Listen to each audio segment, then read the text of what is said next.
안녕하십니까. 조선족 개똥 철학입니다. 오늘은 시진핑 어록을 가져와서 풀어볼까 합니다. 첫 번째 어록 시작하겠습니다. 중국共产党要做的事情就是让老百姓过上更加幸福的生活.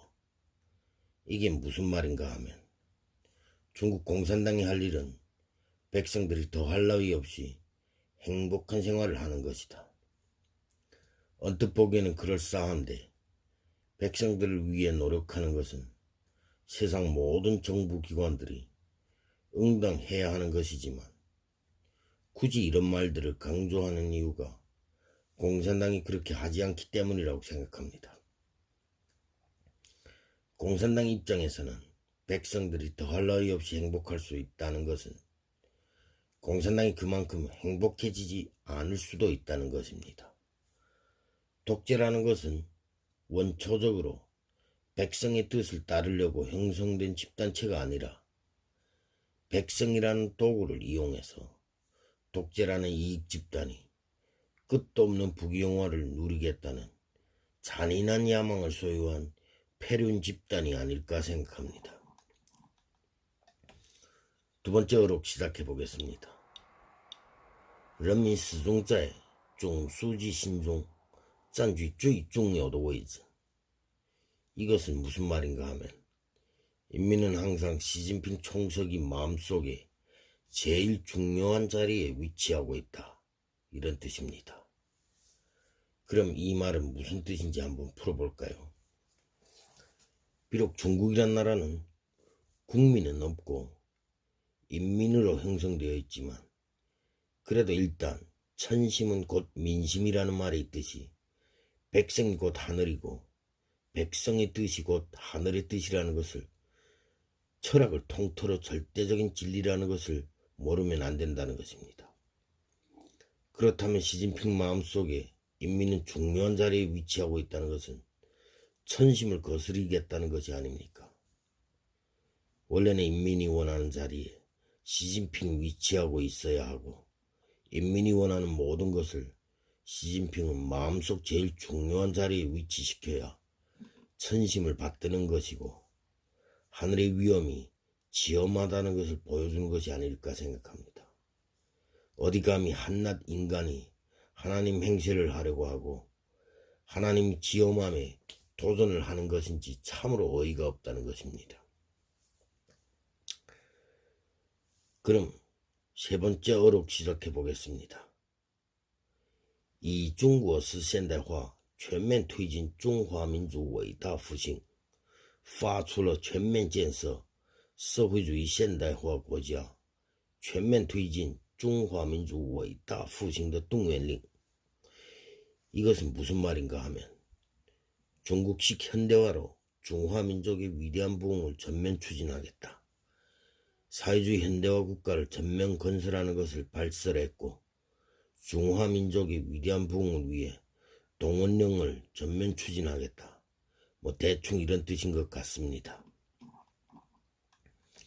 그런데 중화민족이 언제 부흥한 적이 있나요? 중화민국이 1912년에 성립되었고 그전에는 청나라, 즉 만주인이 세운 오랑캐 국가였잖아요. 그럼 1912년에 중화민국이 들어서고 엄청난 부흥을 일으켰나요?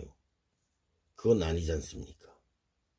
중화민국이 들어서서는 국공내전이 벌어졌고 그 와중에 일본이 쳐들어와서 1945년까지 일본이 미국에 의하여 패망하기 전까지 중국은 참담할 정도로 폐허가 되어 있었고 또다시 국공내전을 벌이다가 1949년에 중화인민공화국이 성립되었고 모택동이 죽을 때까지 문화대혁명으로 인해 나라가 망하기 일보 직전까지 갔던 것 아닙니까?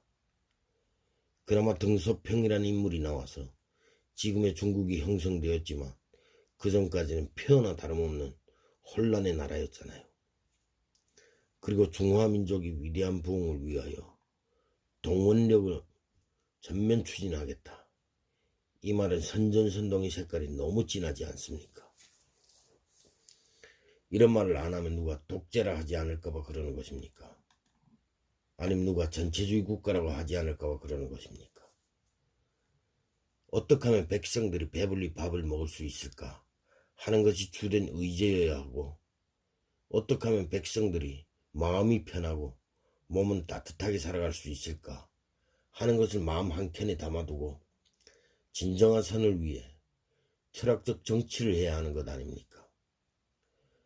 어디 국가 지도자라고 하는 사람이 자기 백성들을 정치적으로 이용만 하고 수단과 도구로만 사용하려고 하는 것인지 모르겠습니다.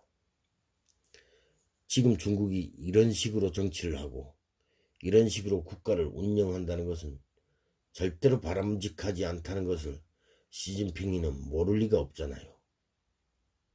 도덕적이고 윤리적인 사회가 진정으로 인간이 추구하는 이상적인 사회라는 것을 왜 모르겠습니까? 하지만 한족이라는 민족은 5,000년이라는 시간 동안 핍박과 억압을 받으면서 민족 정체성이 파괴되고 민족 동일성이 파괴되면서 철학적인 것과 이상적인 것을 가까이 할 수 없었고, 오로지 이기적인 생각과 독단적인 생각으로 오만과 편견에 휩싸여서 자기밖에 모르는 몰자각의 인간으로 변해버렸다는 것이 아닙니까? 지금 중국이 비이상적인 상황으로 가고 있다는 것을 시진핑은 모를 리가 없잖아요. 하지만 시진핑이도 이기적인 생각과 독단적인 생각으로 중국 역사의 맥락을 이어온 사람이라 절대 중국인들을 위하여 이타적인 행동을 하지 않을 거라는 중국인들이 역사적 신념과 소신을 버리지 않았을 거라고 장담합니다. 감사합니다. 오늘은 여기까지 하겠습니다.